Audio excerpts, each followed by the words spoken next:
Hello Scorpio, and welcome back to the channel. I'm Jen with Bohemian Path Tarot, and we are doing September readings today. I've got the Curious Travels Tarot here. Scooch. And as always, these are general readings for a general Scorpio audience. So please take what resonates for you and just leave the rest for another Scorpio. I invite you to check out the videos for all of your major astrological placements. So your sun sign, your rising sign, and your moon sign. Sometimes one or the other is really, really resonant, and sometimes there's a little bit of something in each one. Okay, I'm also going to pull a rune card for you.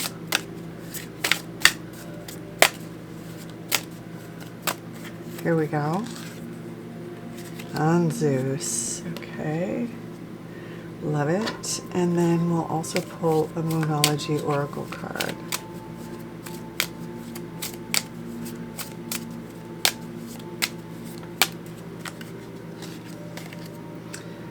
Oh, okay. Great. Okay, so the rune card, or the rune we have, is on Zeus, which is like a message. There's a hint of like a psychic communication or a divine communication. So there's kind of this piece about trusting your intuition, following your intuition. You may see signs and symbols in the month of September, or get some sort of psychic advice, or hear some advice that really rings especially true. Hopefully this reading also feels guided or helpful. Now your Moonology advice here is a time for healing. So do be sure to, it looks like your reading here is kind of a mixed bag. You've got a lot going on. So do make sure with all the stuff you have going on, Scorpio, that you do make time for healing. Do take time for self-care this month, because it looks like you've got a lot going on. So let's go ahead and get into it. The first card we have here is the Devil, and of course the Devil is temptation. So it looks like with all the stuff you have going on, and you've got some good stuff going on, you've got some good positive changes, you've got some good lucks, it looks like you've got some inspiration and some projects you're working on, and some stuff you're consciously moving to change or shift out of your life.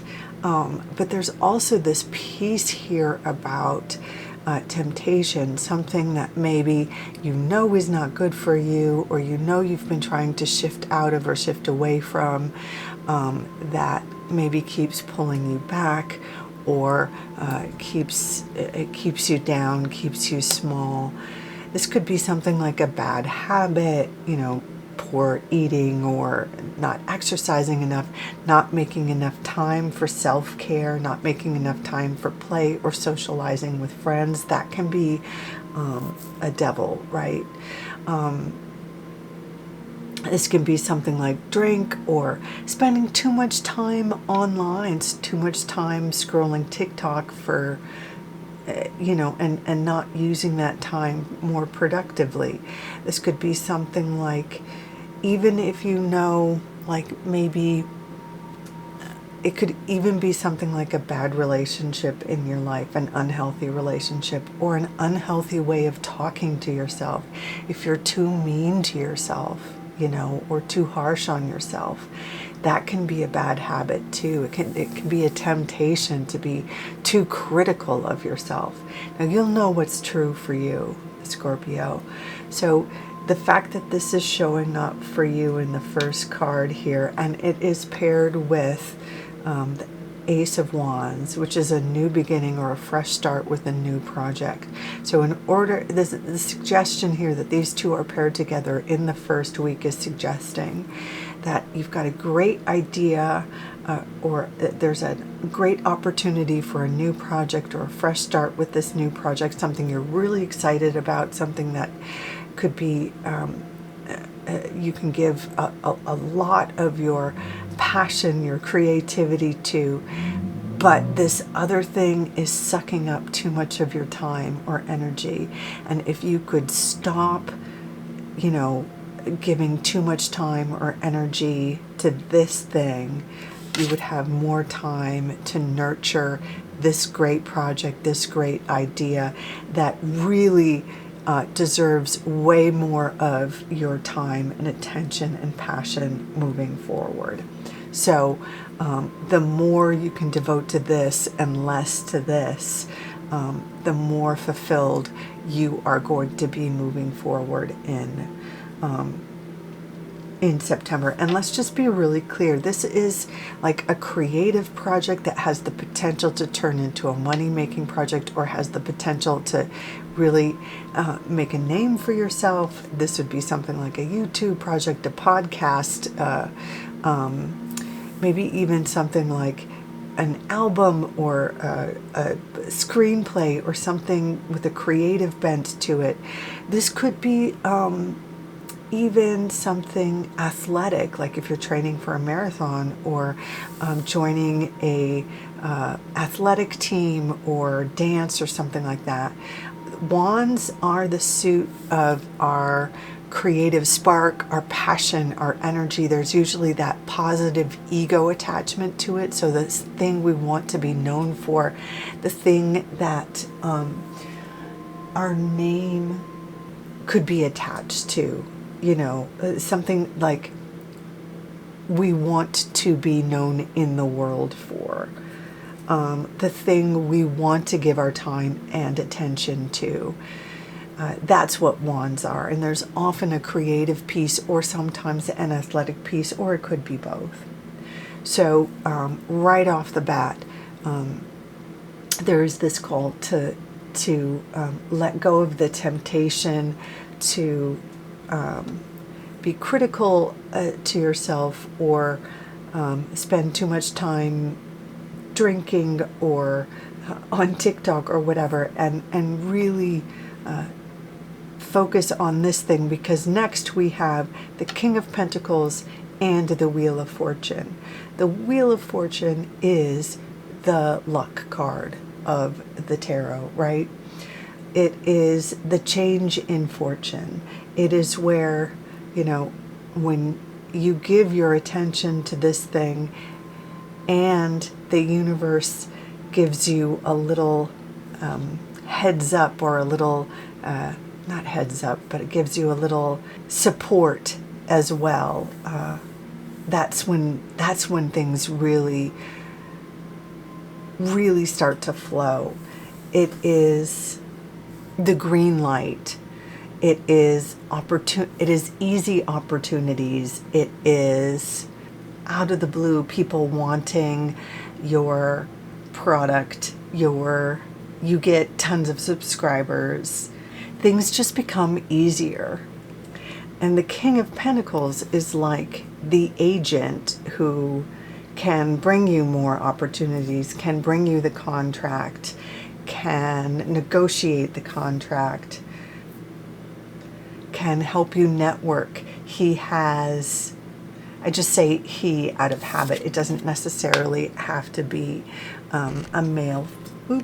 Doesn't necessarily have to be a male character, but this is someone who can bring you more opportunities or bring you more connections, can help connect you with the right folks or the right organizations or the right fill in the blank for what you need to get to the next step, whatever makes sense in your industry or with your side hustle or your, whatever it is that you do, whatever your dream is, okay?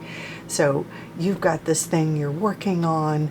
Now the universe spins the Wheel of Fortune and your luck changes, and you've got this agent or this opportunity to connect with other folks, or to find more clients or customers, or network with collaborators, whatever makes sense in your situation.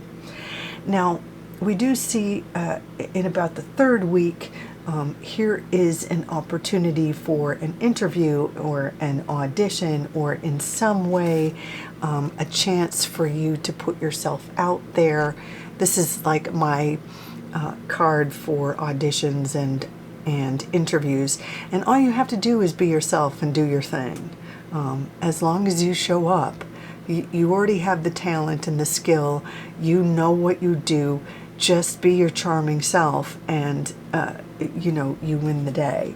The only thing that holds you back in this situation is that sort of imposter syndrome, that fear that you're not good enough, or that when you believe that your elementary school bully was right all along. In the Eight of Swords, we see this central character who is not really being guarded by anyone, is not really stuck, could simply walk away from this, garden of swords, right? But she herself just allows herself to kind of stay in this grungy little, wherever this is, dank cave, when she could simply walk away. But she believes it's like a poverty mentality. It's like a that belief that she's not good enough, that imposter syndrome. And the inherent advice with the Eight of Swords is, don't believe your elementary school bully, or what maybe a critical parent told you, or a critical teacher told you. Let go of all those lies or those fears, and go on and be the brilliant person with the brilliant, product or skill or talent, or whatever this thing is that you're working on. And just be brilliant. Go on and be your brilliant self, be your true brilliant self. This is another version of that sort of imposter syndrome. You can see in the artwork of this card, right? This particular character is literally on a red carpet walk. Somebody put out the red carpet for this person. They're in the spotlight and they're so uncomfortable. And the inherent advice in this card is saying, you deserve this carpet. This carpet was laid out for you. This carpet was laid out for you, Scorpio. So own it. Pick up your posture. Open up your chest. Lift up your beautiful head, and look into the camera and own it. We see this with the Five of Cups too. There's the indication here that maybe there was some loss, or something didn't go quite to plan. But there are still two cups here in the Five of Cups cards, in the Five of Cups in this particular card. So there may be something that didn't go to plan, or maybe you don't have everything you need just yet. But focus on what you do have to offer. And remember that you are building something. You're in the beginning phases, and you're starting this project. Your luck is changing in September. You have allies and collaborators. You deserve the red carpet. It was put out for you. So focus on what you do have, and remember that you are building this. Communications are coming in. And instead of looking backwards at what no longer works, or what you no longer have, Move forward to what you have and what you are building for the future. Because you're just in the beginning phases of this new thing that you're nurturing. The aces are always new beginnings. You just have to walk away from these old lies and these old fears and own the red carpet. Just keep nurturing, believing in your luck, and moving forward. Scorpio, I hope that was helpful. In any case, please take good care of yourself. Until next time, bye for now.